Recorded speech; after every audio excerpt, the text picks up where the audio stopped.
Before we get very far into our next story, we do have a warning for you tonight. What you're about to see and hear may not be suitable for children. Tonight, take a walk in their world. Transpicuous news, connecting the dots between the lines.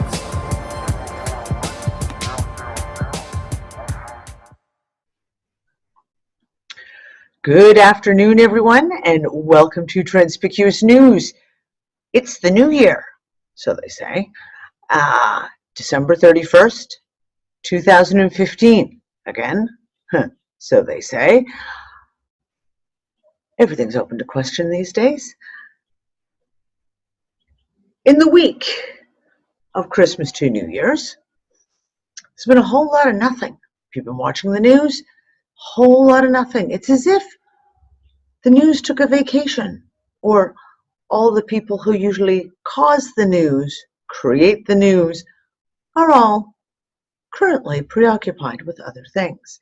Now, that doesn't mean there was no news, because there was some really interesting news that happened while everyone was distracted with turkey and eggnog. So we're going to talk about some of the distractions, and we're going to talk about some of the real good ridiculously that was seen in the last week or so. So let's begin, shall we? I think you'll enjoy a couple of these first stories. I had a giggle personally. It's not all about Star Wars. RT.com ran a big story this week about the biggest real space breakthroughs of 2015. If you want to giggle, go take a look at it. It's really quite hysterical. They're real space breakthroughs, like NASA's images of Pluto that took months and months to get high definition images out, because apparently their graphics artists are a little slow. Again, guys, I have recommendations. I know some really fantastic graphics artists. They could have turned those pictures out in a day. I'm sure of it. Let's see. Speaking of space, apparently John McCain is having a temper tantrum again. This time it's over rockets going to space. Yes, because you see the US is buying more Russian Soyuz rockets. And John McCain's having a complete temper tantrum about, hey, Russian sanctions, why are you buying these things? First of all, because NASA doesn't have any. Second of all, this isn't new. Seriously, I've been making fun of this for ages. The US has been buying so many Soyuz rockets from Russia that they probably get them at a bulk discount rate. And, it just goes to prove it's just another one of those steps of, well, see, sanctions are just for the little people, the corporations. The governments still do whatever the hell they want, right? Sorry, John McCain. Yeah, they're buying more rockets from Russia because it's what they do. And for the Canadians, I know so many of you will so appreciate this one. The province of Ontario has put out a heartfelt plea to Canadians in Ontario to please donate your tax rebate this year to help pay down the Ontario provincial debt. Residents of Ontario, the provincial government needs your help. The Ontario government is hoping you'll write them a little check or agree to click the little box on your tax forms to donate your next tax rebate to the province to pay down their basically $300 billion debt. Because, as the article says, you probably don't need that money anyway. Yeah. I'm so wondering how many people are going to click that little box, or how many people are actually going to die laughing when they see that they want you to donate your tax rebate to pay down the debt. Oh, the debt that doesn't exist. Oh, so much fun. Did you know, Canadians, that officially, kind of, sort of, Canada is at war with Denmark? It's true, apparently, over a little rock. Okay, it's a large rock, you can see from the photo. It's an island in the Arctic called Hans Island. It is literally right in the strait between Canada and Greenland, And Denmark and Canada have been arguing over this for quite a while over who owns it. But I just want to say, as far as wars go, this is the best one ever. And I think that we should all promote that this should be the way all wars are fought from now on. See, this is what happens. The Danish government sends the military to Hans Island, and they erect the Danish flag, and they leave a bottle of schnapps, and then they leave. And then the Canadian government sends the Canadian military over, and they take down the Danish flag, and they put up the Canadian flag, and they drink the schnapps, and they leave a bottle of Canadian whiskey in its place. And apparently this has been going on since 1986. So as far as war goes, I like it. I think this is how all wars should be settled from now on. It's a drinking contest. Last man standing wins. Just saying. And speaking of the Arctic, so we had all the complete circus of Paris climate change this whole month. You know, global warming, it's so terrible. And they were sending a big Arctic ship up to the Arctic to study global warming, and they had to take it back because there's too much ice for the ship to get through. So, yeah, global warming, guys. There you go. So, you know, it's the ridiculous stuff that makes me giggle. Now, you want to talk about interesting, though, with the Arctic. Interesting. Alternative media hasn't been talked about that much by the mainstream, but the alternative media and some mainstream. Huge storm is coming. Was supposed to hit yesterday. It is a mega storm. What is the word they use? Oh, and I've forgotten the word they use to describe it, guys. But it has the word bomb in it, which should be a hint. Massive, massive superstorm cell coming up from the Atlantic into the Arctic. 240-mile-an-hour winds to hit Iceland in England. But the freakishness is that it's a hot storm, and it's actually raised the temperature of the Arctic Circle to summertime highs of 1.5, I believe the report I saw yesterday, 1.5 degrees above zero. So there's, of course, there was this huge spin earlier in the week. This storm is coming. It's devastating. And it could melt all the ice in the Arctic. Because, you know, global warming is the theme. So they got to follow with the theme. What's interesting, though, this storm that they pushed, and I mean, you go out, go do a little search, December 28th, 29th, even the 30th, tons of stories about this. The 31st, the 30th and the 31st was when the storm is supposed to hit Iceland and England. Almost nothing.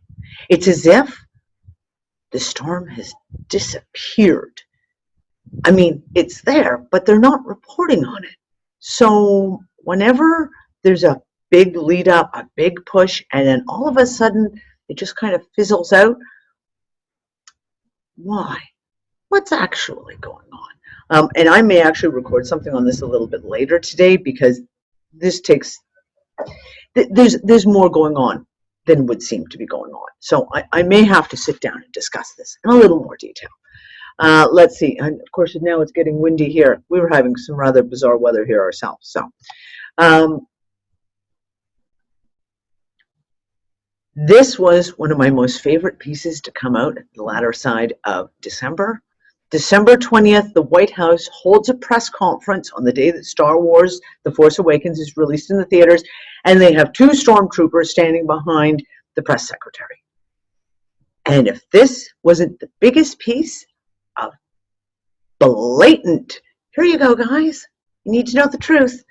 No, they don't have Jedi standing behind them. No, stormtroopers, i.e. the paid mercenaries of the evil empire, in the White House. Yay, guys, thanks for that little piece of transparency.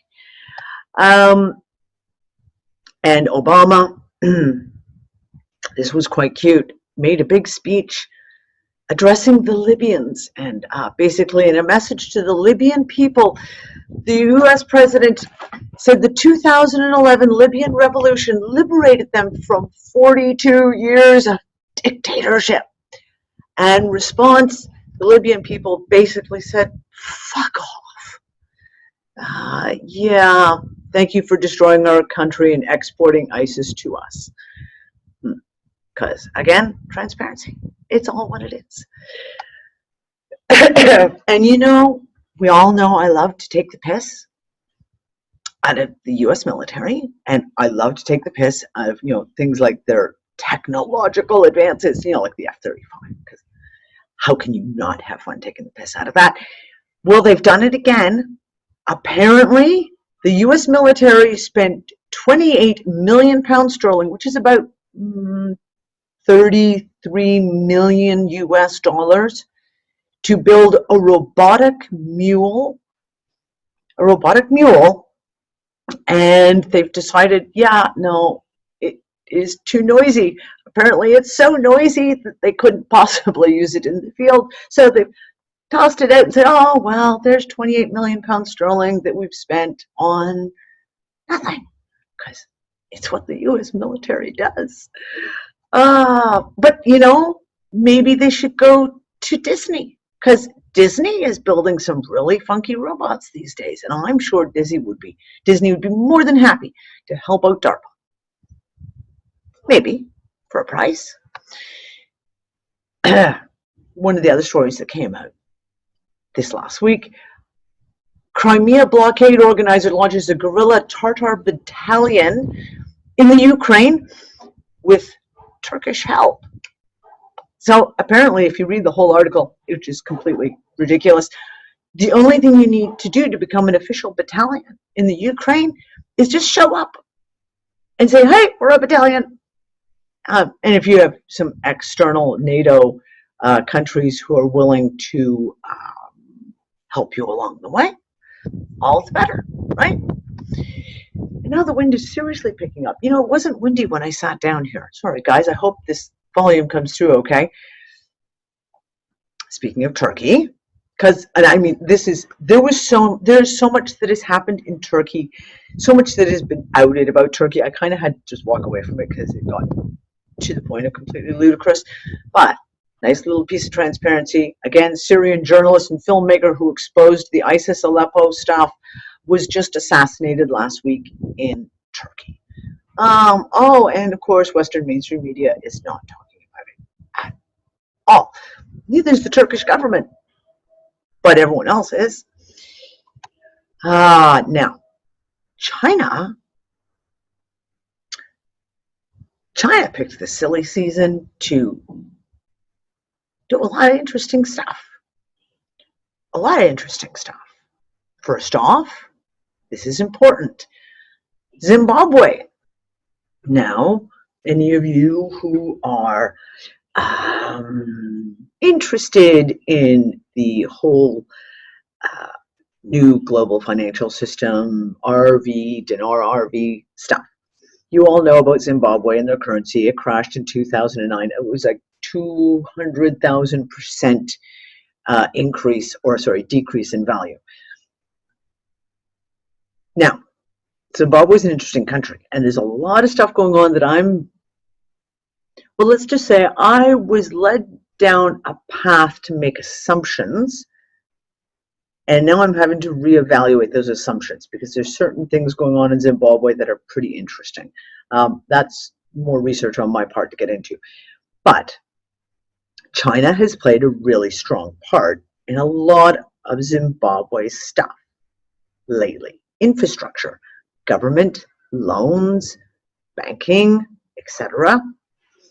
Well, it was just announced on December 21st, again, when people are all, distracted, that Zimbabwe has expanded the use of the yuan as a currency within the country. Now, what is interesting about this is the statement: the yuan was later added to the basket of foreign currencies, but its use has not been approved yet for public transactions in the market denominated or dominated, pardon me, by the US dollar. Right now, in Zimbabwe, all they use is the US dollar because their own currency is completely crapped out. Now, this is not unusual. There's multiple countries around the world that have stopped using their own currencies and are using the US dollar instead. But the setup is just made to make the yuan the reserve currency in Zimbabwe. Now, everyone watch this closely. Chinese government also forgave a whole shitload of Zimbabwe's national debt to them, basically wiping out all their debt payments for this year. Seems to be going around a little bit. And the trade war starts again on the that was the 21st. On the 23rd, the U.S. imposes a new 256% tariff on Chinese steel imports. Now, steel is in steel production from top to bottom is a major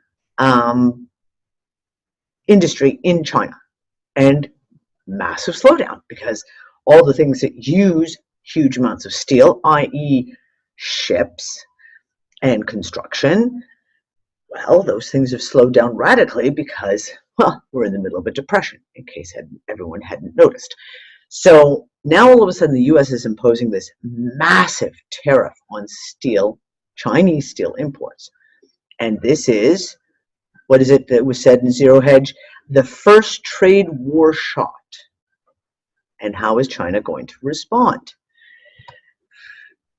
Well, on the 25th, again, while everyone was distracted with wrapping paper and eggnog in Turkey, China quietly announced that all the legalizations, the papers, everything was signed on December 25th to establish the Asian Infrastructure Investment Bank, the AIIB. Now, we know I believe it is January 16th is when they do their first sit-down meeting, official, I don't know, come to church type meeting with it. But the documentation, everything being signed on December 25th, kind of interesting. One of the other little interesting factors that comes into some of what we're seeing in the latter half of December, little reminder that Pope Francis announced that starting December 16th would be the Jubilee Year of Mercy. December 16th. Oh, and now what are we seeing rolling out everywhere? Just a little piece of the puzzle I want you guys to be kind of keeping in mind as we go through some of this stuff. Interesting, yesterday, announcement comes out that China has suspended Forex business accounts for 3 major foreign banks. Now, it was leaked that one of those banks is Deutsche. It was quasi-mentioned in passing, just, casually, Citibank, HSBC, and BPA Paribas. All 4 of which are up to their eyeballs in corruption, up to their eyeballs in scandals to do with, the Forex. Now, the twist that's been put on this is, of course, that, because China's having such a problem with the yuan, and they're trying to stop these banks from doing all these nighttime trades as the yuan's value is fluctuating so radically. No, I'm going to say that this is China saying, right, you guys are interfering in the Forex market deliberately. So the onshore and offshore rates that you're tampering with, because we're talking about banks that are big enough to be able to tamper with these kind of things through their own trades. So they blackballed them and said, yeah, guess what? You're not trading the yuan anymore till March. I'm just going to put out a little supposition here. If China were to maybe, possibly, launch a gold-backed renminbi yuan, we all know what that's going to do. What that could possibly do to the American dollar. And what happens if they do that and 3 of the biggest foreign banks are banned from trading it? Kind of interesting. Just hypothesizing here. I'm just hypothesizing. Now, the other big article that came out, again, in this week, when everything's all kind of quiet and everyone's distracted, the Chinese army is now allowed to carry out anti-terror operations abroad. They just passed a new the first ever anti-terrorism law on the books in China, which now gives China the legal ability, if you will, to send their troops abroad to fight terrorism. Now, of course, there was a huge article that went viral everywhere on social media that was put out by Source Fail, which is, of course, CIA disinformation. But like I always say, in order to spread disinformation, these same outlets have to give really good intel occasionally, because otherwise no one would ever believe them. So what was stated was that China was sending 5,000 special forces troops into Syria to support Russia and the Syrian government. So, disinformation site, yeah. Is it accurate? Actually, it could very well be. And I've been waiting for this to start coming out. We already had a Chinese aircraft carrier right off the coast of Syria. We already had China and Russia doing joint military drills in the Mediterranean this summer off the coast of Syria. So this one is one to watch. We all know how this game gets played. They all like to deny these things, kind of like how Russia in September denied that they were sending their Air Force jets to Syria, and then turned around 2 weeks later and announced, oh, we're starting airstrikes in Syria. So no official denial. We'll see. We'll just watch. Now, this was another piece that came out. This came out December 24th. Lots of alternative media covered this. Lots of alternative media covered this in a really warped way that just made me, again, shake my head at why are people not able to read between the lines, or not even read between the lines, but just read. Okay, Switzerland is to vote on ending fractional reserve banking. And again, the alternative media, oh, look, they're ending fractional reserve banking. Oh, yeah, no. Read it carefully. Okay, I did a big write-up on this when I posted on Facebook. Basically what it is they are going to hold a national referendum, which means jack shit, because they held a national referendum on about increasing their gold holdings back at the beginning of this year, and it failed, even though we all know it was corrupted. They're going to hold a referendum as part of the so-called Vollgeld, or full money initiative, as the campaign for monetary reform in Switzerland, which would seek to ban commercial banks from creating money, and calls for the central bank to be given the sole power to create money in the financial system.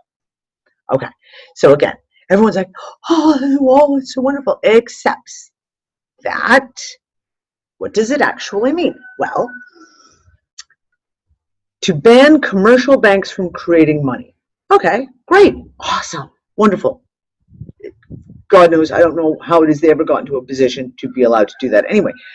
Except that the Central Bank of Switzerland is a commercial bank. It's not owned by the Swiss government. It's not controlled by the Swiss government. It's a privately owned banking corporation pretending to be a national central bank, like, 99% of the rest of the central banks around the planet. So all of this is the one corporate central bank, privately owned, taking control entirely of the Swiss money system. It has nothing to do with ending all this reserve banking stuff. No, guys. Read the words. This is a game of King of the Hill. So now, the one interesting part of this article, though, was all the articles discussing this out of mainstream sources very openly talked about in the most casual way about how basically money is made from thin air, that it's created by banks, and that there's absolutely nothing backing it, and that it's a debt instrument. So for the sake of the transparency of where money comes from, awesome set of articles. For the actual spin doctoring done on it, yeah, guys, you missed the point. This is nothing that is to be lauded as a big major move. All it is just the moving of a powerhouse to another powerhouse. That's all. And tomorrow, Europe is in for a bit of a surprise. Well, they're not, because it is being reported by the media. This is sorry guys, Google Translate, out of a French media newspaper article. Banks, in the case of bankruptcy, they can raid customer accounts. This is a new law, comes into play January 1st, 2016, set out by the EU. Vast majority of countries are radically unhappy about this. Basically, this European directive says that a bank accounts whose credit or account numbers are greater than 100,000 euros will be punctured to help rescue the bank that it's hosted in, i.e. your bank goes belly up and goes bankrupt. If you have over $100,000 in your accounts, they can come in and they can take your money to support the resolvency of the bank. Exactly what happened in Cyprus and the USA, guys. A lot of people looked at this articles that came out and were all like, oh, good thing it's not happening here. Guys, this law was already passed in the US last Christmas while you were drinking eggnog and eating turkey. It's already in place. Now, I also had someone brought something to my attention. Thank you, notes. Very interesting little thought. If these laws are in place, that anyone with over $100,000 or euros or whatever, that limits have been set nationally in different countries, if they can go in and raid your bank account, what happens if, for example, the RV was to happen and everyone exchanges their currencies and puts their money in the bank, only to have the banks go bankrupt and then take all your money? Is that one of those setups? Is that what that was? Because I don't know, it smells kind of fishy to me.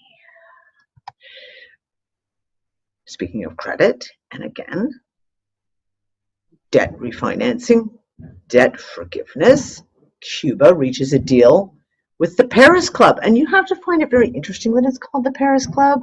I don't know. I think that should be a big indicator to a lot of people that there's something more to this than what, global finance wants you to know. Anyways, Cuba has reached a deal on its 1986 default and the money owing, and they've had a massive portion of their debt wiped out, and what's remaining has been restructured over, I think, 18 years. Very, very interesting. What is also interesting is that Cuba also turned around last week and said, US can bugger off and stop trying to meddle in their internal affairs. Cuba will not negotiate matters that are inherent to its internal system in exchange for improved relations with the United States. And why? Because they've already worked with Europe and Russia and China and already dealt with their financial issues of their debts. They don't fucking need the US now to be coming in and telling them how to run things. Thank you very much. Sorry, just too funny. And I don't know. I think here, you guys can't quite see the headline. I'll move this. Oh, Federal Reserve will pay banks $12 billion in 2016. Oh, but that gets better than that, because in 2016, the Federal Reserve will pay at least $12.2 billion to U.S. and foreign banks to keep the money created by its quantitative easing program out of the economy. First of all, I think everyone should be asking the question on that point alone, out of the economy? If the Fed raises rates as expected next year, The amount nearly doubles to $23.1 billion. So other countries are forgiving debts of other countries' sovereign debts. It's going a lot right now. China and Russia have forgiven so many sovereign debts, it's not even funny. And the Federal Reserve is just going to pay the banks.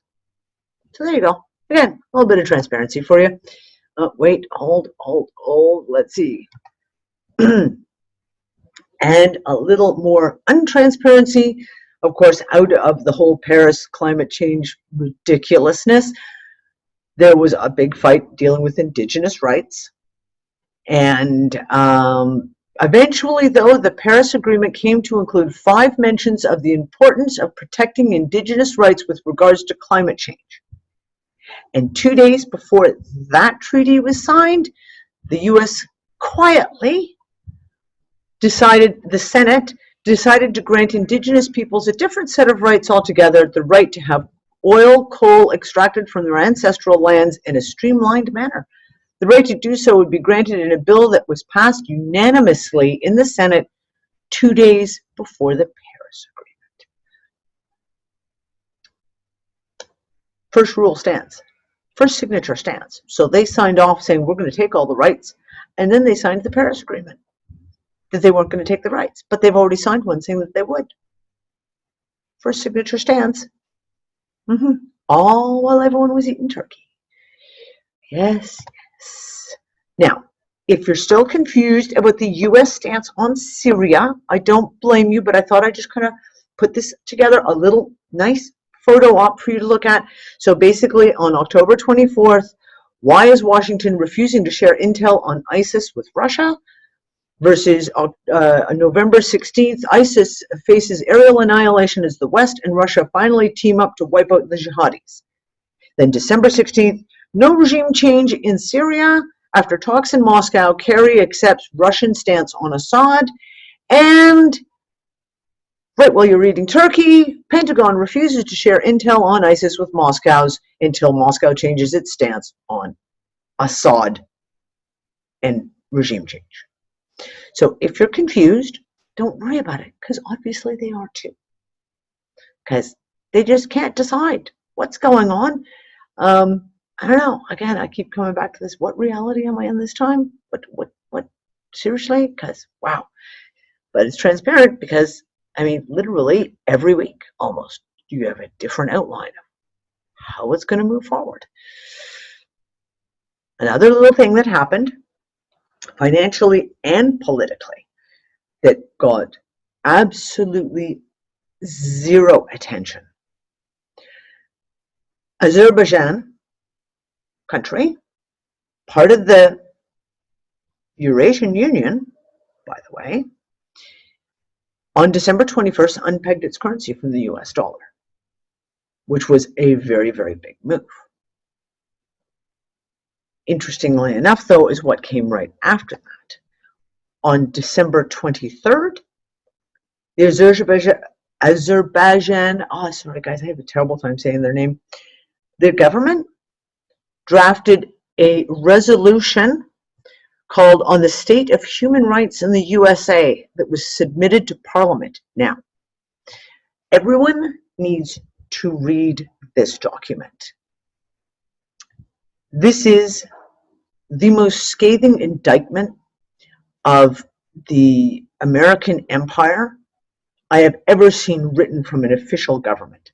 It is jaw-dropping, unbelievable what is said in this document, talking about the fact of basically the U.S. has ratified, talking about human rights issues.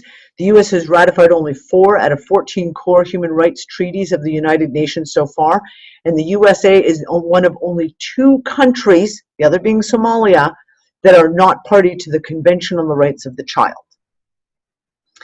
This goes into, they break it down into categories, talking about the racial and religious discrimination, exertion of total control over the general public, restriction of freedom of speech and press, corruption, electoral fraud, and violation of international norms and principles. I'll have the list, I'll have the link posted below.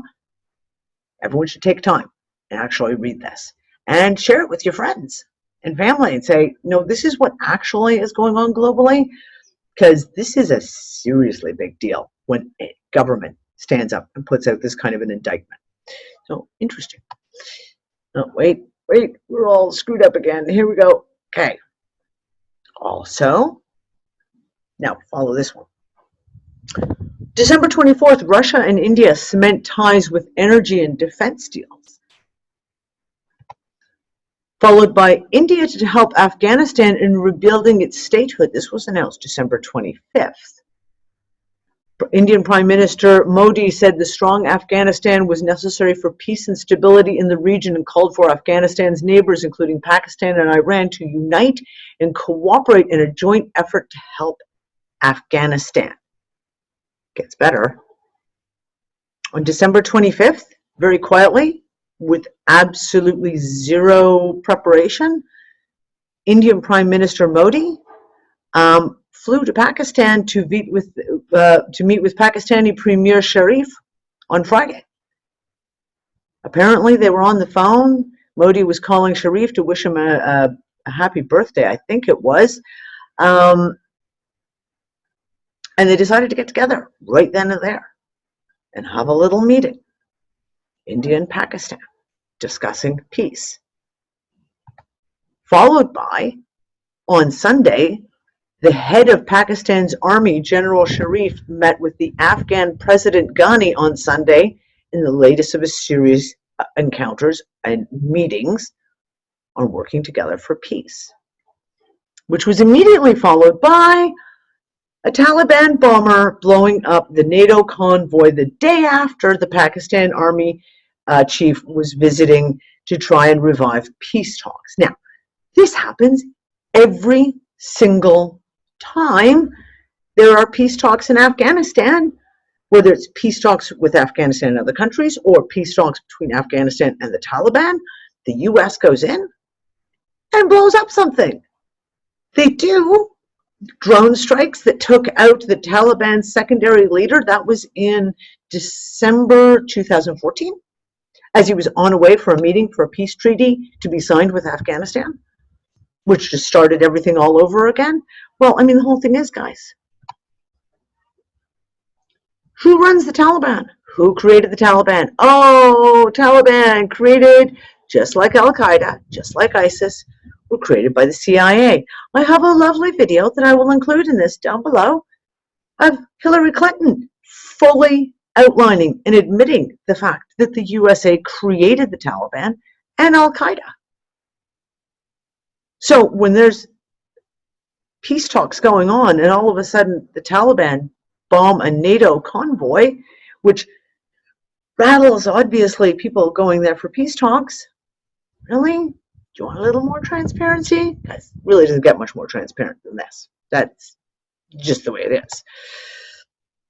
And Russia has just come out and announced that the George Soros Foundation is promoting drug legalization multinationally. The plan to legalize marijuana in the U.S. was developed for export to foreign countries, and the Soros Foundation and other NGOs have sponsored reports promoting the spread of soft drugs. Now, first of all, let's back up here. The reality of it is, this isn't about pot. It's not about marijuana. It's not about hemp. It's not about cannabis. This is about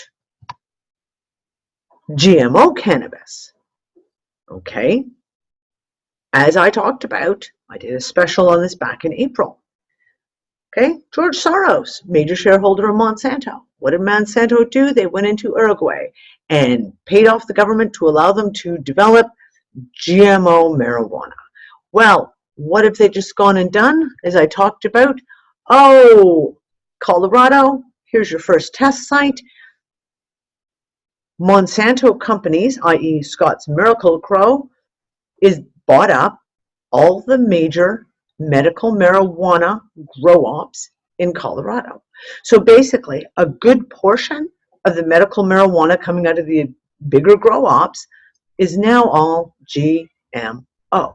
So if they're passing the law in the US, which, by the way, again, I'm seeing these rumors of everyone saying, oh, Marijuana's been legalized. It was secretly passed in the latest bill. Okay, we went through this last year.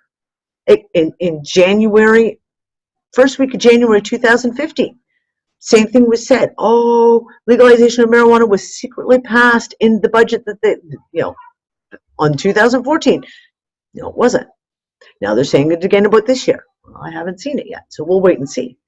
But regardless, what they are passing is laws that will perpetuate GMO, genetically modified pot.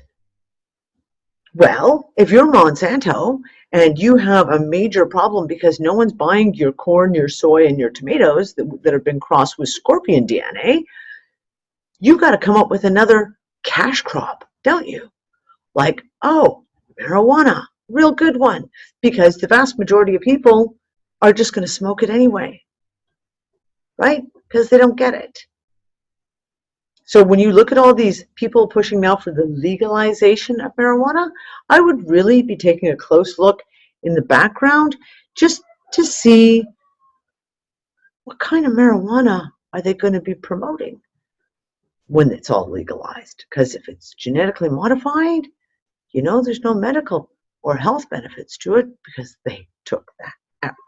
So that, my friends, is the end of December 2015, kind of in a nutshell.